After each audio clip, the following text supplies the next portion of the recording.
Dear learners, welcome to another important lesson. अब तक आप समझ चुके हैं कि पेपर कैसे लिखना है, गाइडलाइंस कैसे फॉलो करनी है और कैसे पेपर सबमिट करना है।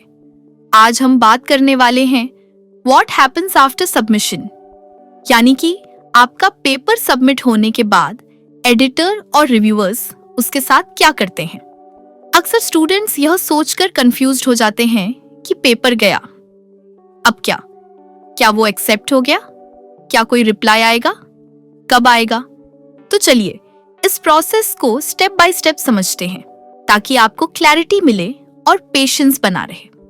Step 1, editorial screening. सबसे पहले आपका पेपर एडिटर के पास जाता है जो जर्नल को मैनेज करते हैं। एडिटर ये चेक करते हैं क्या पेपर उनके जर्नल के स्कोप में है, क्या फॉर्मेटिंग और गाइडलाइंस फॉलो हुई है, क्या प्लेजरिज्म तो नहीं है और क्या पेपर प्रोफेशनली रिटन है। यदि पेपर बेसिक रिक्वायरमेंट्स पास नहीं करता तो एडिटर बिना रिव्यू ही रिजेक्ट कर सकता है। इसे कहते हैं desk rejection. Step 2, peer review assignment. अगर एडिटर को लगता है कि पेपर वर्दी है तो वो उसे पीयर रिव्यूअर्स के पास भेजते हैं।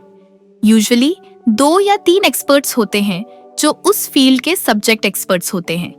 ये रिव्यूअर्स पेपर को डिटेल में पढ़ते हैं और चेक करते हैं क्या रिसर्च क्वेश्चन क्लियर है, क्या मेथोडोलॉजी ठीक है, डेटा वैलिड है या नहीं, कंक्लूजन लॉजिकल है या नहीं, और क्या पेपर में ओरिजिनलिटी और वैल्यू है।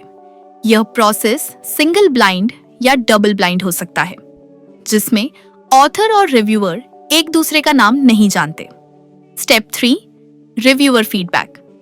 रिव्यूअर्स के कमेंट्स एडिटर तक जाते हैं।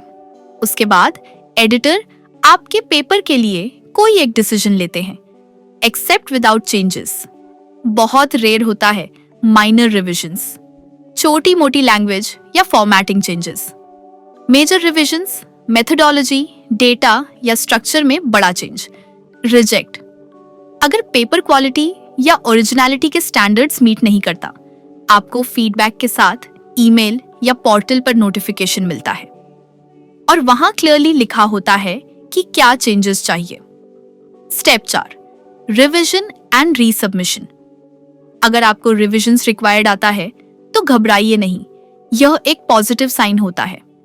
इसका मतलब जर्नल आपके काम में इंटरेस्टेड है। आपको रिव्यूअर्स के हर कमेंट का रिप्लाई लिखना होता है और चेंजेस करने के बाद पेपर को दोबारा सबमिट करना होता है। इसे कहते हैं revised submission pro tip.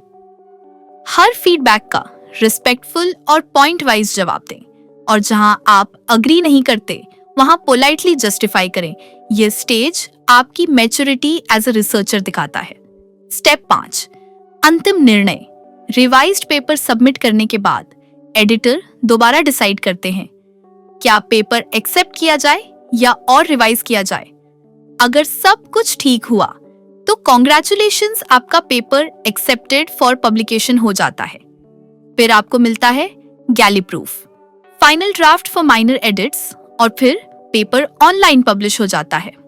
Summary submission के बाद सबसे पहले एडिटोरियल स्क्रीनिंग होती है, उसके बाद पीयर रिव्यू प्रोसेस आता है। रिव्यू के बाद आपको फीडबैक मिलता है, रिवाइज करने का चांस, और अगर सब कुछ सही रहा तो पेपर एक्सेप्ट हो जाता है।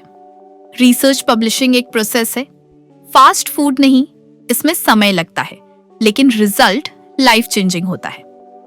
अगले लेसन में हम बात करेंगे कवर लेटर के बाद एक और जरूरी डॉक्यूमेंट, रिस्पॉन्स टू रिव्यूअर कैसे लिखा जाता है।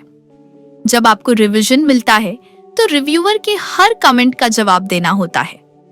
उसके फॉर्मेट और टोन को हम नेक्स्ट वीडियो में डिटेल में समझेंगे। तो मिलते हैं नेक्स्ट क्लास में। कीप ग्रोइंग और पेशेंस बनाए रखिए।